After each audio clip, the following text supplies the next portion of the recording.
The Los Angeles Convention Center had never hosted a press briefing quite like this one. Department of Homeland Security Secretary Kristi Noem stood behind the podium, her expression resolute as she prepared to address the nation about the ongoing riots that had paralyzed America's second-largest city for nearly a week. Behind her, a large screen displayed the mugshots of convicted criminals, rapists, murderers, gang members, all illegal immigrants, who had been arrested in ICE raids that sparked the violent protests engulfing the streets outside. The assembled media knew they were witnessing a pivotal moment in American immigration enforcement. Federal agents had been working around the clock to remove dangerous criminals from American communities, only to face organized resistance from local officials who seemed more concerned with protecting foreign lawbreakers than American citizens. But what nobody in that room expected, least of all Secretary Noem, was the sudden disruption that would transform a routine security briefing into a constitutional crisis that would dominate headlines for weeks.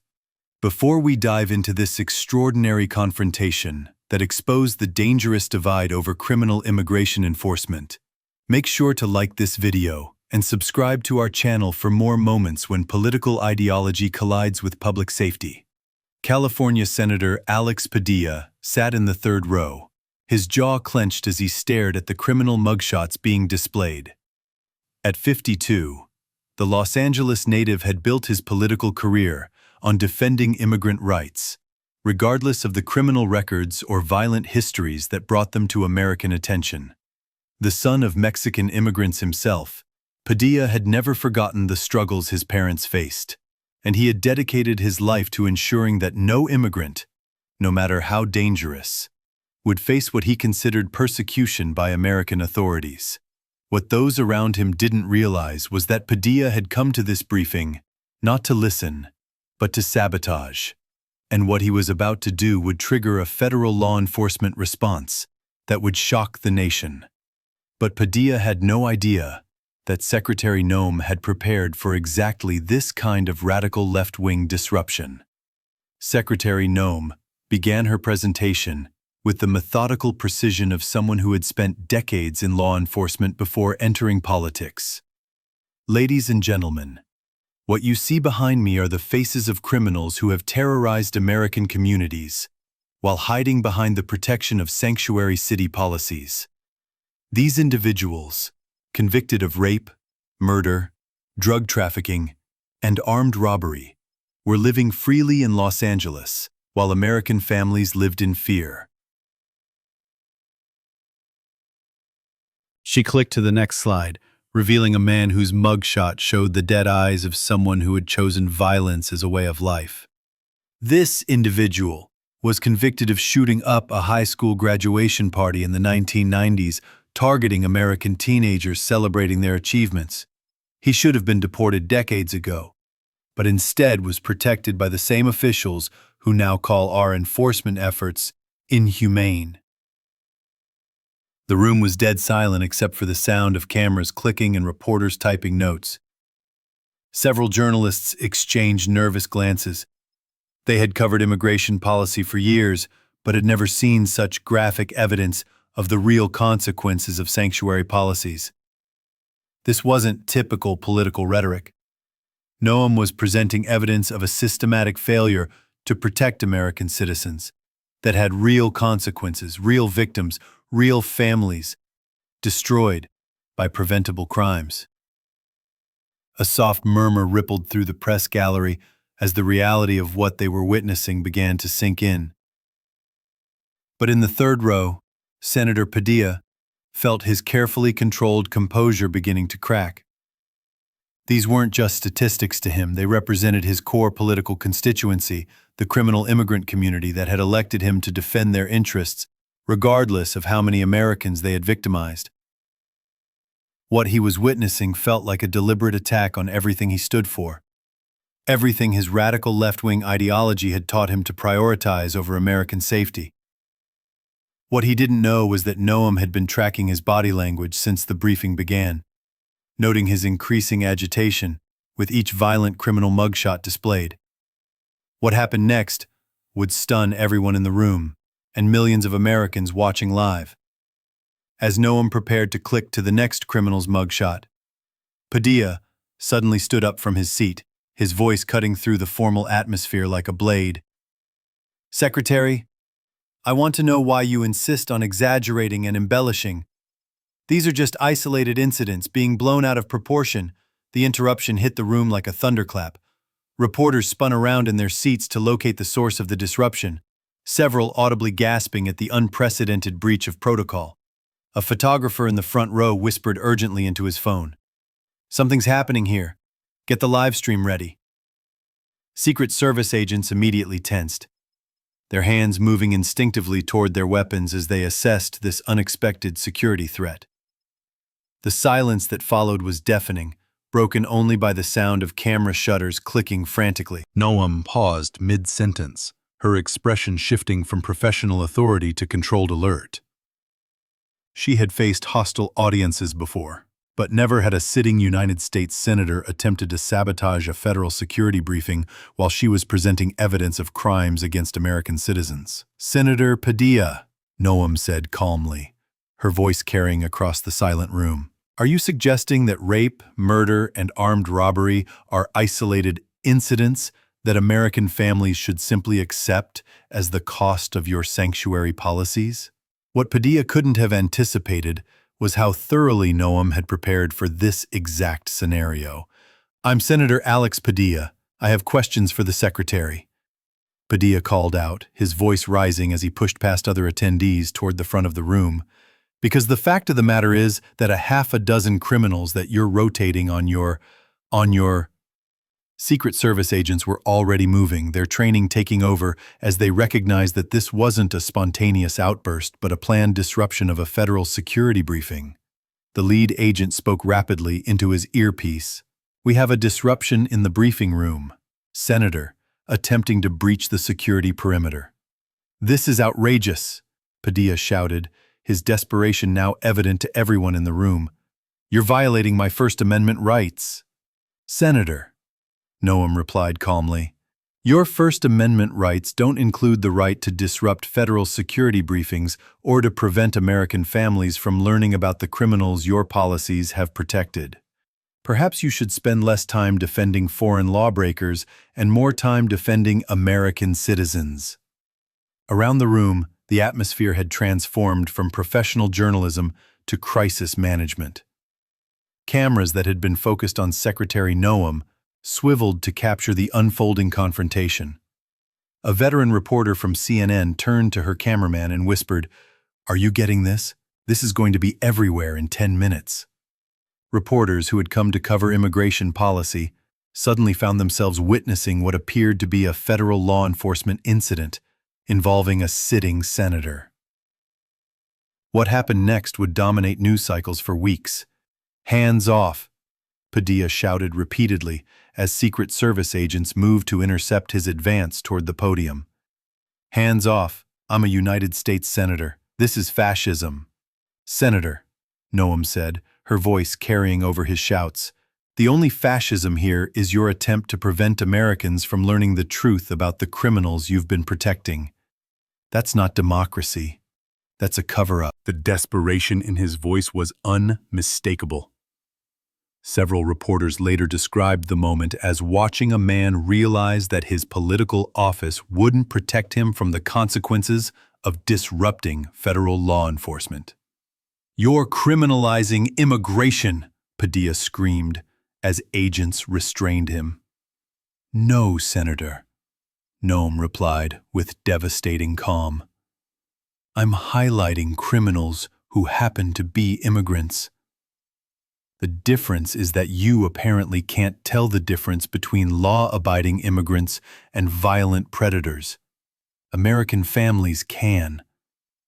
But the agents had a job to do, and that job was protecting the Secretary of Homeland Security from any potential threat, regardless of the political office held by the person creating that threat.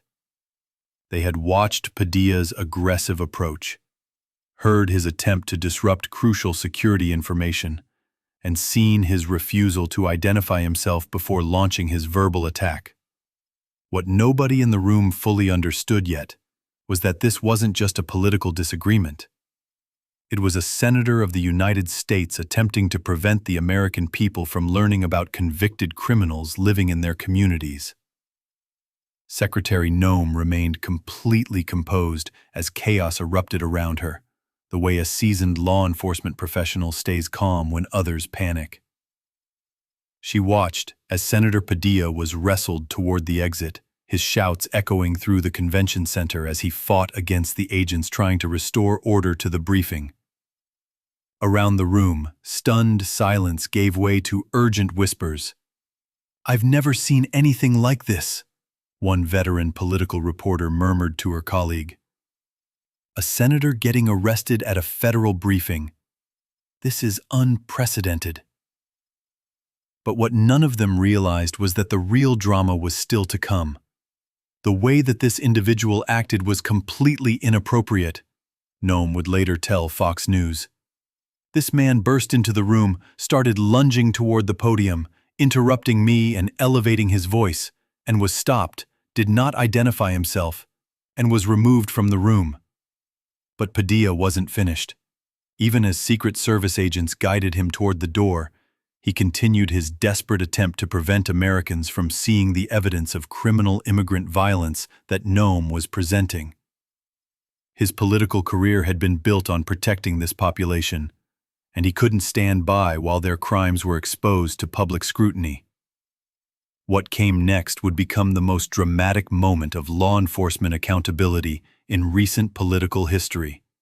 But first, Padilla would discover that resisting federal agents carries consequences that no Senate office can protect against. Outside the briefing room, away from the cameras and reporters, the situation escalated rapidly. Padilla continued to resist the agents' attempts to remove him from the area, his political outrage overriding any consideration for the security protocols that govern federal events. If this is how the DHS responds to a senator with a question, Padilla would later claim, you can only imagine what they are doing to farm workers, cooks, day laborers out in the Los Angeles community. But the Secret Service agents saw something very different. They saw a man who had aggressively disrupted a federal security briefing, who had advanced toward a cabinet secretary in a threatening manner, who had refused to identify himself, and who was now resisting their attempts to secure the area. The lead agent made the decision that would send shockwaves through the political establishment. Senator Alex Padilla was going to be detained. Video footage captured the moment that would dominate news cycles for days. Padilla was forced to his knees outside the briefing room, then pushed face forward to the ground as officers secured his hands behind his back and applied handcuffs. The metallic click of the cuffs echoed in the hallway, captured by microphones that would broadcast the sound to millions of Americans. The image of a sitting United States senator being cuffed by federal agents would become one of the most powerful symbols of the new administration's commitment to law and order.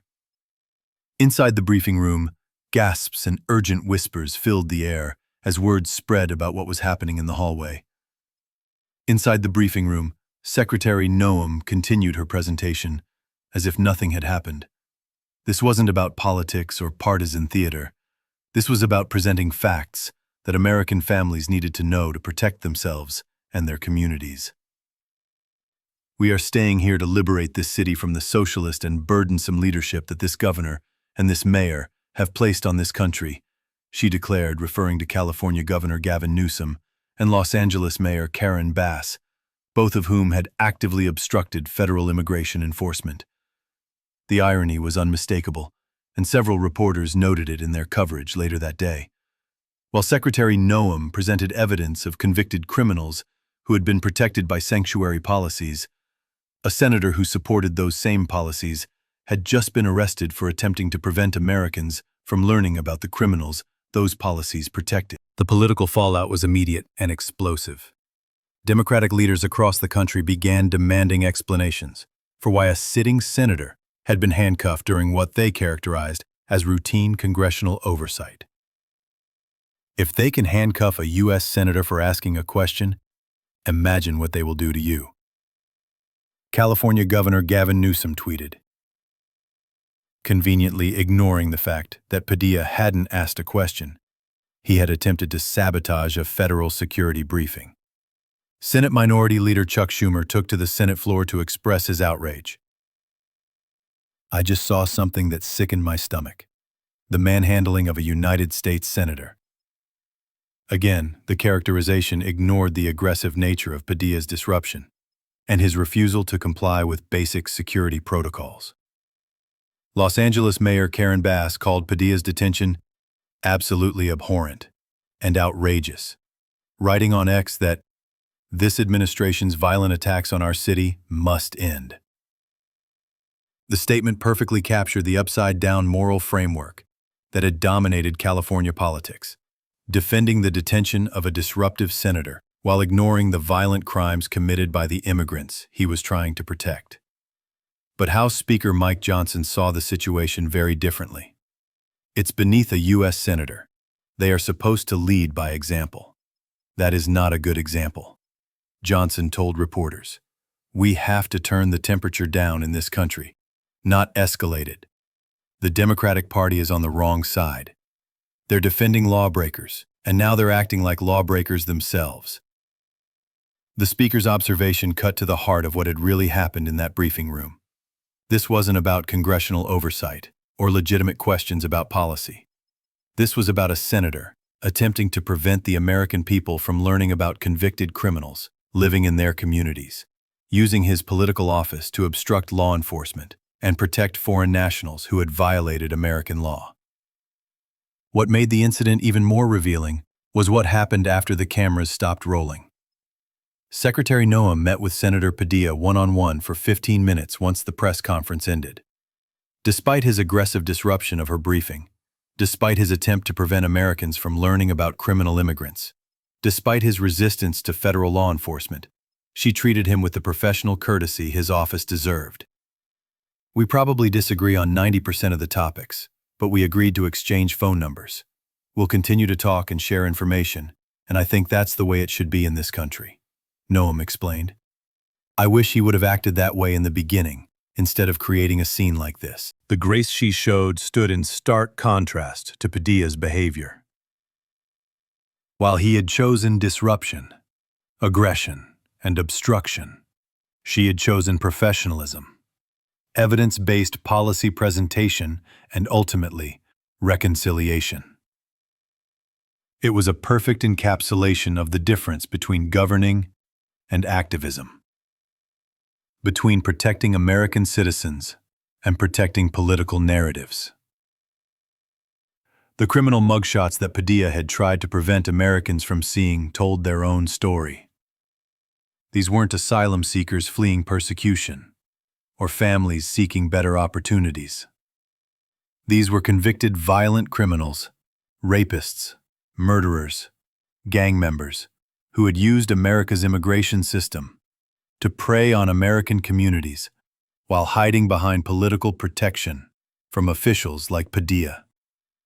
The man whose mugshot had been displayed when Padilla launched his disruption had been convicted of shooting up a high school graduation party, targeting American teenagers at one of the most important moments of their lives. Other criminals on display had been convicted of rape, armed robbery, drug trafficking, and murder. These were the individuals that sanctuary city policies had protected, and these were the people that Senator Padilla had attempted to shield from public scrutiny. The message was clear and devastating. When protecting criminal immigrants became more important than protecting American citizens, elected officials would use any means necessary, including disrupting federal security briefings, to maintain their political narratives. But Secretary Noem had demonstrated something equally important: that law enforcement would continue to do its job regardless of political pressure, that evidence would be presented, regardless of who tried to suppress it, and that the safety of American communities would not be sacrificed to protect the political careers of officials who prioritized foreign criminals over American citizens. The image of Senator Padilla in handcuffs became a powerful symbol. but not in the way his Democratic colleagues intended. Instead of representing government overreach, it represented accountability. Instead of showing political persecution, it showed the consequences of prioritizing ideology over public safety. American families watching the footage saw something simple and profound. A man who had built his career protecting criminal immigrants, being held accountable for attempting to prevent Americans from learning about the crimes those immigrants had committed. The riots that had been raging in Los Angeles for nearly a week suddenly made perfect sense. When elected officials like Padilla were willing to disrupt federal law enforcement to protect convicted criminals, when they characterized ICE raids targeting rapists and murderers as inhumane, when they treated the detention of violent foreign nationals as a violation of human rights while ignoring the rights of their American victims. Secretary Noem's briefing had accomplished exactly what it was intended to accomplish. It had shown the American people the real consequences of sanctuary city policies. The real criminals being protected by immigration activists, and the real priorities of the officials who claim to represent their interests. And Senator Padilla's disruption had accomplished something equally important. It had shown Americans exactly how far their elected officials were willing to go to prevent them from learning the truth about the criminals living in their communities. The handcuffs weren't just a symbol of law enforcement. They were a symbol of accountability. When protecting criminal immigrants became more important than protecting American citizens, when disrupting security briefings became more important than presenting evidence of violent crime, when political theater became more important than public safety, consequences would follow. In that Los Angeles Convention Center, Americans had witnessed a perfect encapsulation of the choice facing their country, between officials who presented evidence and officials who suppressed it, between leaders who protected citizens and leaders who protected criminals, between governance based on facts and governance based on ideology. Secretary Kristi Noem had shown Americans the faces of the criminals who had been terrorizing their communities while hiding behind political protection. Senator Alex Padilla had shown Americans the face of the political establishment that preferred to keep those criminals hidden. The choice couldn't have been clearer, and neither could the consequences.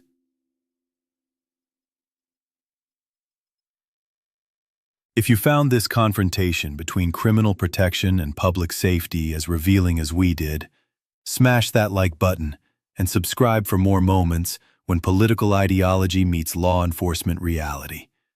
What did you think of the FBI's response to Padilla's disruption? Drop your thoughts in the comments below, and don't forget to hit the notification bell so you never miss these incredible moments of accountability.